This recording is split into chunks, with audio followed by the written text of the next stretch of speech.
Hello students, हम लोग reproduction chapter पढ़ रहे हैं और आज की क्लास में हमको पढ़ना है reproduction in humans. Last class में हमने जाना था कि जो फीमेल रिप्रोड्यूसिंग हार्मोन्स हैं या जो मेल रिप्रोड्यूसिंग हार्मोन्स हैं वो उनके बर्थ के साथ में ये दोनों ही हार्मोन सीक्रेट नहीं होते। एक पर्टिकुलर एज होती है जिस एज के बाद में जो फीमेल और मेल के अंदर प्रेजेंट ग्लैंड्स होती हैं वो इन हार्मोन्स का सीक्रेशन स्टार्ट कर देती हैं। Is it okay? तो ग्लैंड्स के नाम हमने नहीं जाने थे, तो उन ग्लैंड्स के नाम चलिए हम जान लेते हैं। देखिएगा ध्यान से, ये है फीमेल रिप्रोडक्टिव ऑर्गन, मैंने ऑलरेडी आपके लिए बना दिया है, and this is a mail reproductive organ. Is it okay? अब इनके अंदर वो कौन सी ग्लैंड्स हैं जो इन हार्मोन्स का सीक्रेशन करती हैं, तो सुनिएगा ध्यान से। ये है वो gland, this is the gland, ovary gland. तो अगर बात फीमेल की जाए तो फीमेल्स के अंदर ओवरी ग्लैंड ये रही, एक वो रही और एक ये रही। ये दोनों ही ओवरी ग्लैंड हैं और इन ओवरी ग्लैंड का ही काम होता है फीमेल के hormones, that means estrogen and second is progesterone को सीक्रेट करना। सिमिलरली अगर बात मेल्स की जाए तो देखिएगा, ये है टेस्टिस ग्लैंड, ये रही। Is it okay? This is the testis gland and this is the function, the secretion of testosterone hormone is completed by this gland. Which gland? This testis gland. Is it okay? कौन से hormone का secretion करती हैं ये? Testosterone hormone. अब देखिए, जैसा कि मैंने बताया कि इन हार्मोन का सीक्रेशन एक पर्टिकुलर एज के बाद में होता है और एक पर्टिकुलर एज के बाद में ही हम फीमेल और मेल में डिफरेंशिएटिंग कैरेक्टर्स देखते हैं।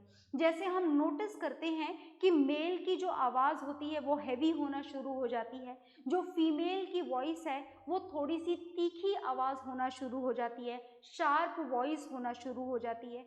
फीमेल की बॉडी पर लेस हेयर होते हैं, मेल की बॉडी पर ज़्यादा हेयर होते हैं, इनकी दाढ़ी मूंछ आती है।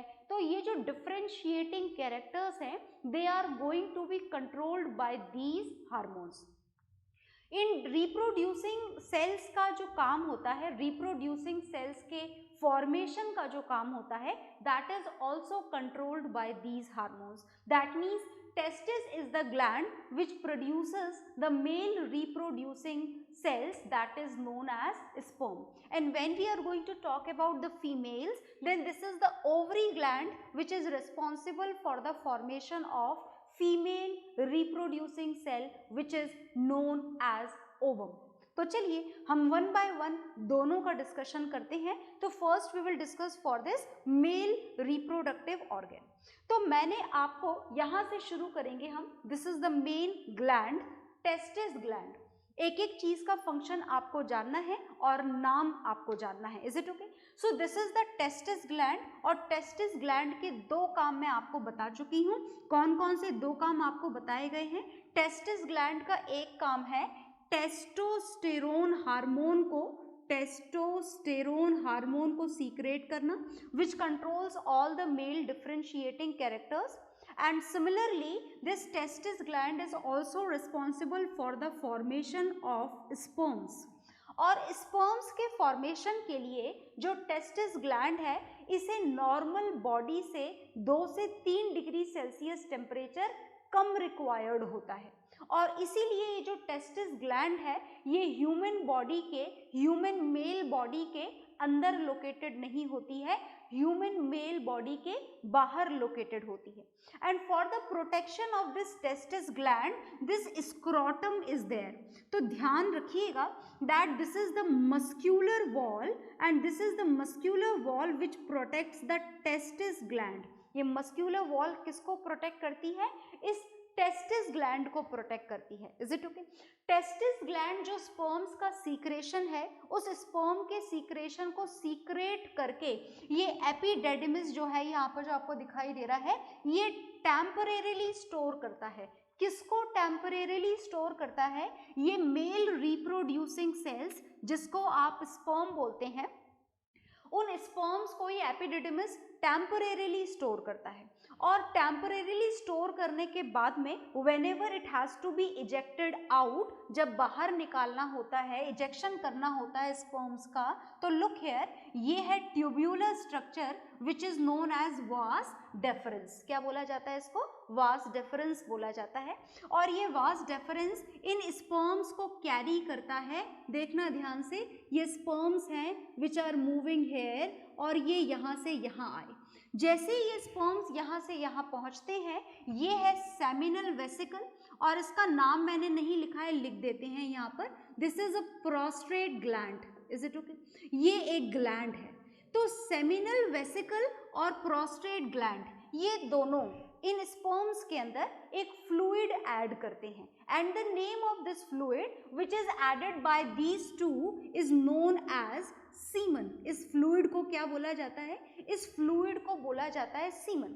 और जैसे ही ये सीमन फ्लूइड स्पर्म में मिल जाता है, दो काम होते हैं, एक तो स्पर्म को नरिशमेंट मिल जाता है, और दूसरी बात स्पर्म लिक्विड सॉल्यूशन में एक तरीके से मिक्स हो जाते हैं, so that it's movement and transfer becomes easy. Is it okay?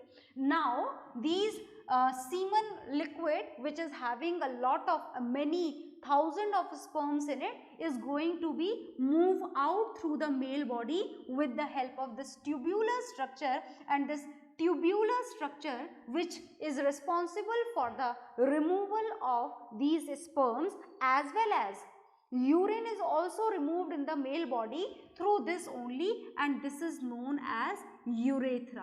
Urethra का डिस्कशन हम पहले भी कर चुके हैं जब हमने एक्सक्रीटरी सिस्टम पढ़ा था, at that time also we have done the discussion. As you can see, this urethra is also connected with the urinary bladder, so it is also responsible for the removal of urine as well as sperms, which is nourishing fluid which is known as semen. And in this way the male reproductive organ is done.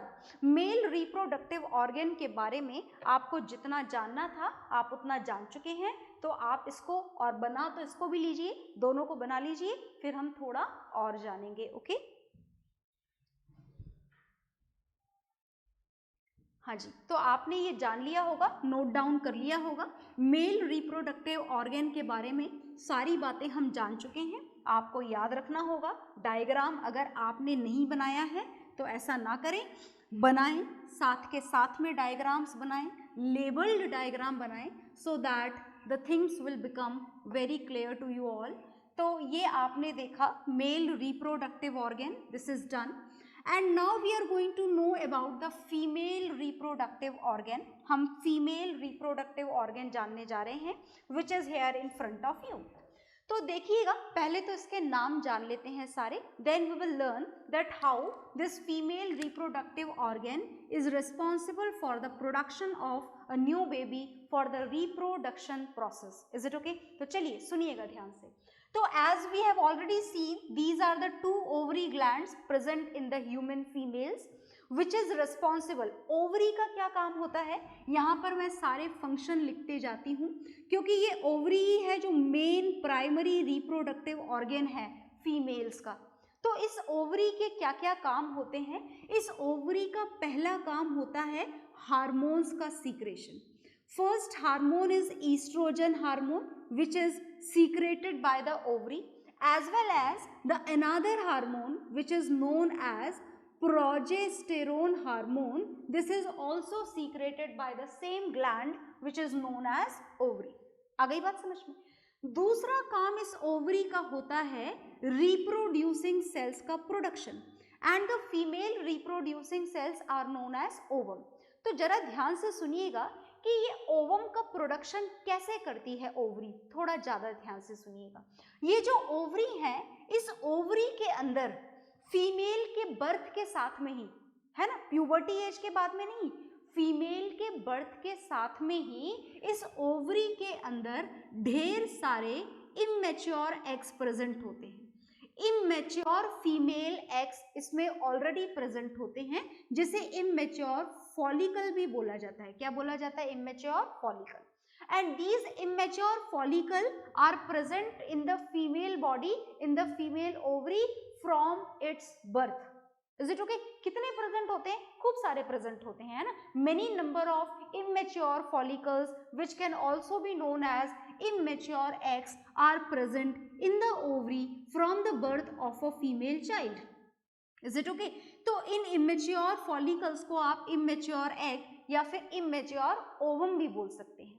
तो जैसे मानिए कि ये immature ovum यहाँ पर present है, एक तो नहीं होता, मैंने आपको बता दिए कि बहुत सारे होते हैं, ठीक है? तो जितने भी होते हैं फिलहाल हमने ये एक बनाया है। Is it okay? अब ओवरी का काम है कि एक एक करके इस ओवम को फैलोपियन ट्यूब के अंदर पहुंचाना। तो इस ओवरी से निकली हुई हर चीज को रिसीव करने के लिए इस ओविडक्ट ने इसे पूरी तरीके से कवर कर रखा है। अब ये ओवम यहाँ ओवरी से रिलीज होगा और इस फैलोपियन ट्यूब में पहुंचेगा। ये पहुंच गया ओवम। आ गई बात समझ में? And this process, which process? The conversion of a immature egg into a mature ovum और mature egg and the releasing process of it. Is it okay? बहुत ध्यान से सारी बातें सुनिएगा। इमेच्योर एग का मैच्योर हो जाना और मैच्योर होकर के ओवरी से निकल करके फैलोपियन ट्यूब में पहुंच जाना, this process in the female reproductive organ is known as ovulation। इस प्रोसेस को क्या बोला जाता है? इस प्रोसेस को बोला जाता है ओव्यूलेशन। Is it okay? तो क्या ऐसा फीमेल बॉडी में बार बार होता है? नहीं, ऐसा बार बार नहीं होता। ऐसा फीमेल बॉडी में हर 28 डेज के बाद में होता है। This process of ovulation repeats after every 28 days. बहुत ध्यान से सुनिएगा, मतलब हर 28 डेज के बाद में कौन सा प्रोसेस रिपीट होता है?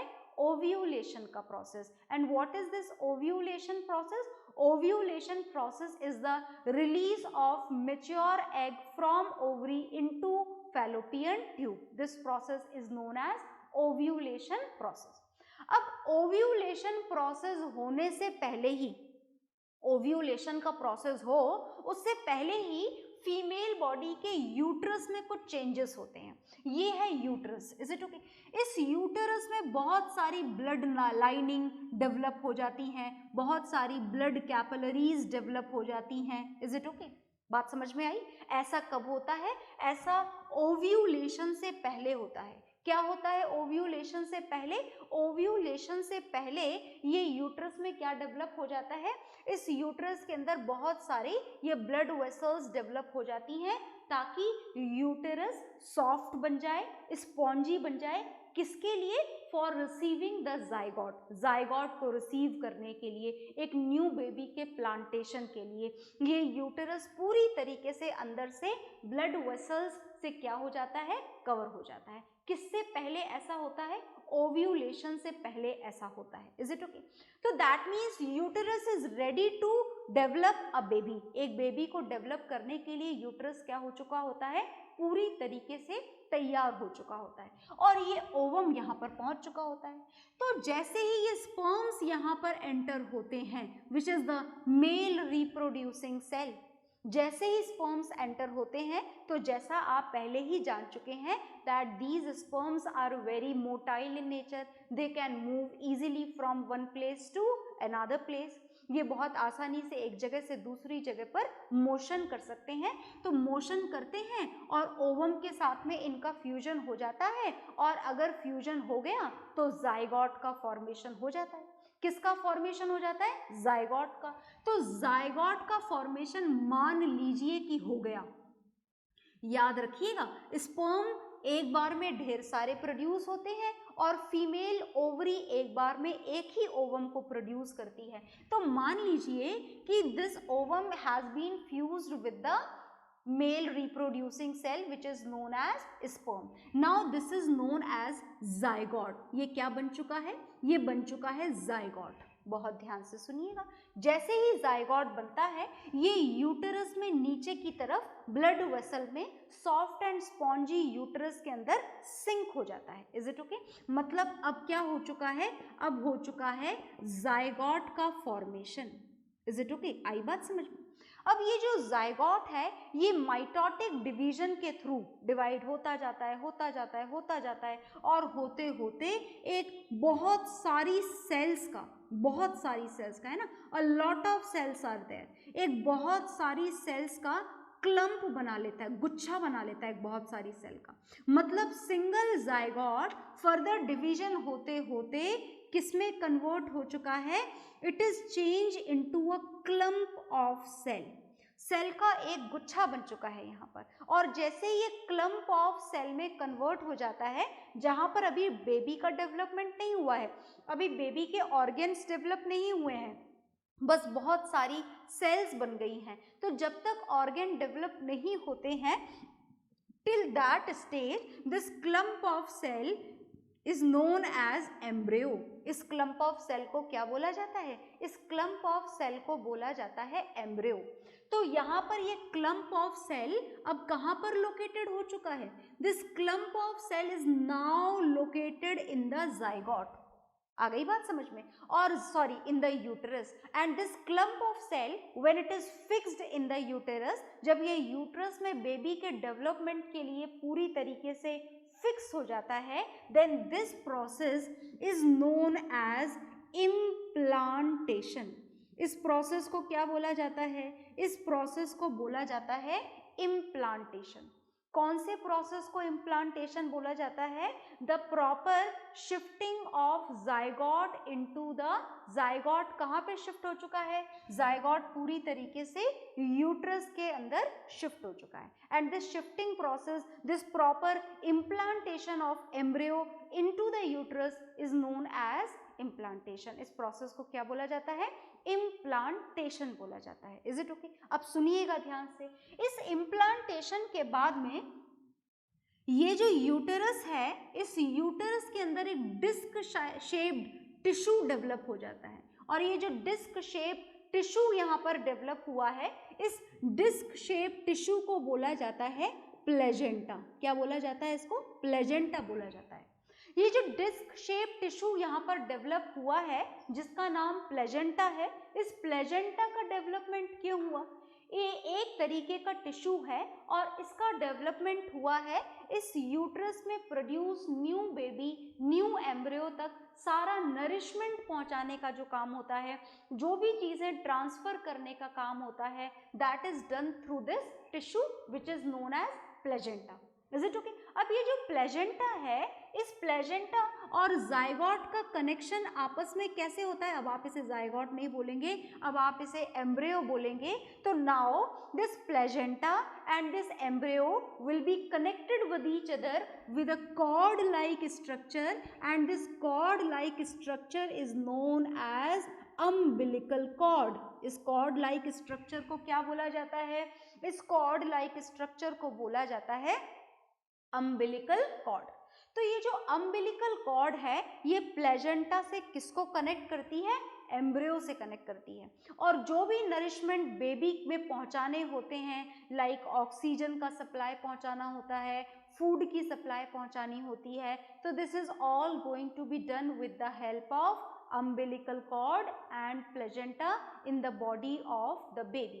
Is it okay? And when this embryo is going to produce some organs of the baby, जब इस एम्ब्रियो के अंदर कुछ ऑर्गेन्स डेवलप हो जाते हैं, तो ऑर्गेन्स डेवलप होने के बाद में उसे एम्ब्रियो नहीं बोला जाता, ऑर्गेन डेवलप होने के बाद में उसे बोला जाता है फीटस। क्या बोला जाता है, ऑर्गेन डेवलप होने के बाद में, ऑर्गेन डेवलप होने के बाद उस पर्टिकुलर पार्ट को बोला जाता है, उस बेबी को, उस अनडेवलप्ड बेबी को फीटस बोला जाता है। आ गई बात समझ में?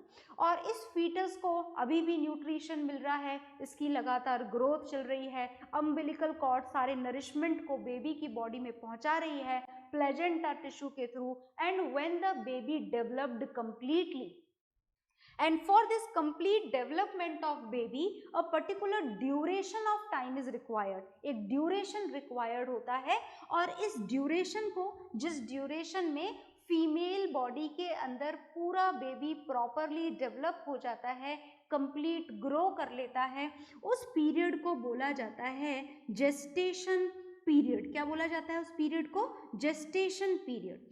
और ये देखिए जेस्टेशन पीरियड की अगर बात करी जाए तो अलग अलग एनिमल्स में इस टाइम ड्यूरेशन की वैल्यू डिफरेंट होती है, but when we talk about this in the human beings में अगर बात की जाए तो this gestation period is of 9 month.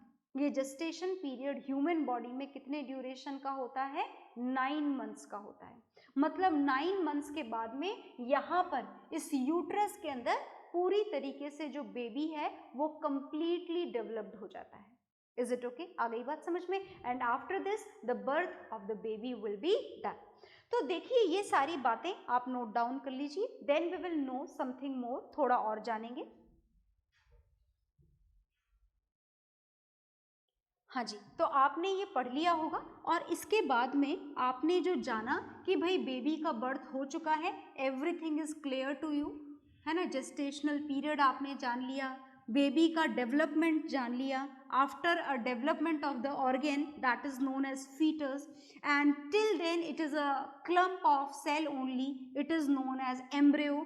The implantation of embryo in the uterus is known as implantation only, and the tissue which is responsible for the nourishment of a baby, embryo, fetus, जो भी बोलना चाहें आप, that tissue is known as placenta, located in the uterus and connect to the body of a baby with the help of a cord-like structure which is known as umbilical cord.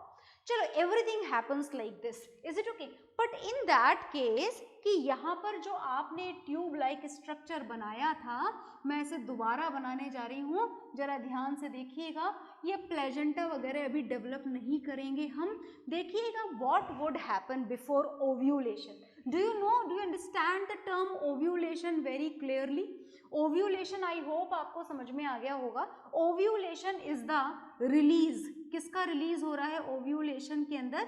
Ovulation के अंदर release हो रहा है यहाँ पर एक mature egg, और इस ओव्यूलेशन से पहले यूटेरस के अंदर क्या डेवलप हो रही है? Blood lining, to make this uterus very soft and very spongy for the implantation process. But what would happen if this ovum does not get, ये जो ओवम यहाँ पर आया है, अगर इस ओवम को फ्यूजन के लिए जायगॉट के फॉर्मेशन के लिए अगर इसे स्पर्म ना मिले तो क्या होगा? Is it okay? No fusion will be done, no embryo will be formed, no zygote will be formed, no fetus will be formed. Then what would happen? So look here, if this ovum doesn't get the sperm at all, अगर इसे sperm ना मिले, in that particular condition, ये जो blood linings यहाँ पर develop हुई थी, that will rupture. ये blood linings यहाँ जो develop हुई थी वो क्या हो जाती हैं? रप्चर हो जाती हैं। Is it okay? And in this way the reproduction in humans is over. Is it okay? इतना ही जानना था आपको आज की क्लास में, इसके बाद हम लोग पढ़ेंगे नेक्स्ट क्लास में। Okay, bye everyone.